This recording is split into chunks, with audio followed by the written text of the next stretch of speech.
Sallallahu Alaihi Wasallam bersabda, umatku dikaruniai 5 keistimewaan pada bulan Ramadan yang belum pernah diberikan kepada umat-umat sebelum mereka. Yang pertama, bau mulut. Orang yang berpuasa di sisi Allah Subhanahu wa taala lebih disukai daripada wangi minyak kasturi. Yang kedua, ikan akan memohonkan ampunan untuk mereka sampai mereka berbuka.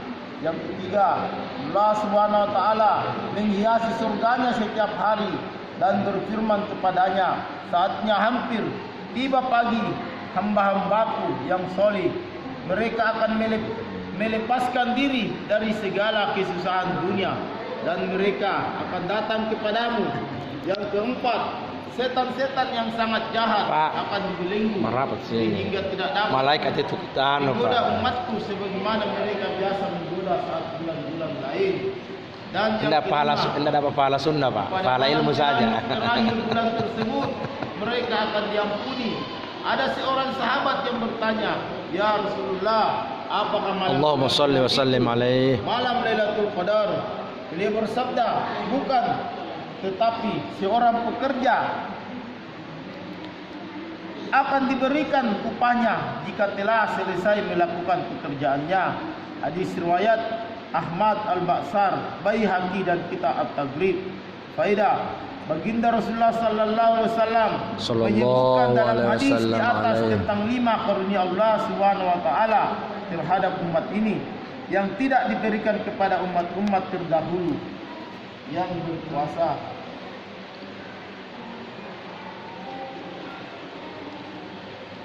Seandainya kita bisa menghargai nikmat tersebut, tentu kita akan berusaha untuk mendapatkan nikmat yang istimewa ini. Maksud bau mulut karena lapar. Orang yang berpuasa lebih disukai Allah Subhanahu wa taala daripada wangi minyak kasturi.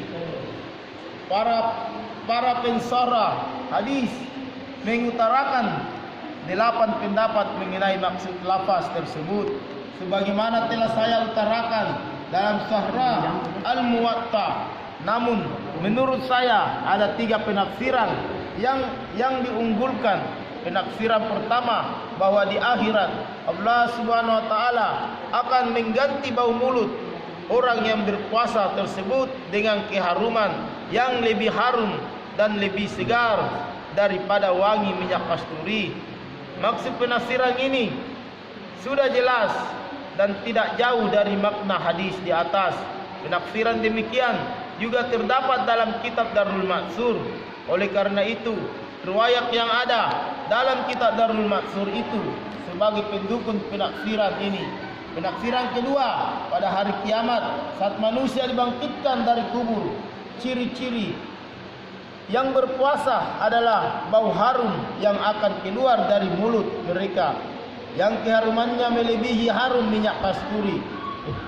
Penafsiran ketiga, menurut pendapat saya yang serba kurang ini, penafsiran yang lebih baik dari kedua penafsiran di atas adalah bahwa ketika di dunia ini bau mulut orang yang berpuasa lebih disukai oleh Allah Subhanahu wa taala daripada harum minyak kasturi.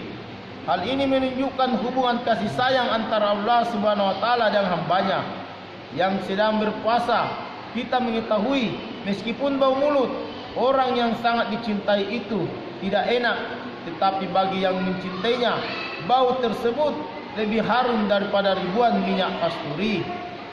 Wahai hafiz miskin, yang akan kamu perbuat dengan misik yang engkau cari di kampung Katan itu apa? Padahal keharuman misik dari surga kalau dibanding dengan semerbak kehidupan baginda Nabi sallallahu alaihi wasallam tidak berarti apa-apa.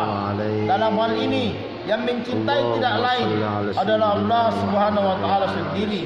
Ini menunjukkan betapa dekat hubungan orang yang berpuasa dengan Allah Subhanahu wa taala. Karena puasa merupakan salah satu bentuk ibadah yang paling disukai oleh Allah Subhanahu wa taala. Oleh sebab itu, sebuah hadis menanyakan bahwa pahala setiap amalan akan diberikan oleh para malaikat. tapi mengenai pahala puasa, Allah Subhanahu wa taala berfirman, aku sendiri yang akan memberikannya kepada aku akan sendiri akan memberikannya karena puasa hanya untukku. Sebagian ulama meriwayatkan lafaz adzil bihi dengan ujza bihi yang maksudnya adalah aku sendiri yang akan menjadi ganjaran baginya, pahala apalagi yang lebih besar daripada mendapatkan zat yang kita cintai. Hadis lain menyebutkan pintu segala macam ibadah adalah puasa. Dengan puasa hati menjadi bersinar sehingga dapat menghidupkan semangat beribadah. Ini akan didapat jika puasa dilakukan dengan sungguh-sungguh dan memenuhi syarat serta adabnya, bukan hanya menahan lapar dan haus sebagaimana akan dijelaskan dalam hadis ke-9. Bersiwak ketika puasa. Di sini saya ingin mengingatkan sebuah masalah penting, bahwa berdasarkan hadis-hadis tentang keutamaan bau mulut orang yang sedang berpuasa, beberapa imam mazhab telah melarang bersiwak bagi orang yang sedang berpuasa setelah tengah hari, sedangkan menurut mazhab Hanafi bersiwak adalah mustahab, dianjurkan kapan saja, dengan alasan bahwa dengan bersiwak yang hilang adalah bau gigi, bukan bau mulut. Sedangkan bau mulut yang dimaksud di sini adalah bau yang disebabkan oleh perut kosong, bukan bau gigi. Dalil-dalil mengenai hal ini terdapat dalam kitab-kitab fikih dan hadis. Ya alhamdulillah. Diri dia. Ada beberapa hadis dari Rasulullah SAW mengenai pentingnya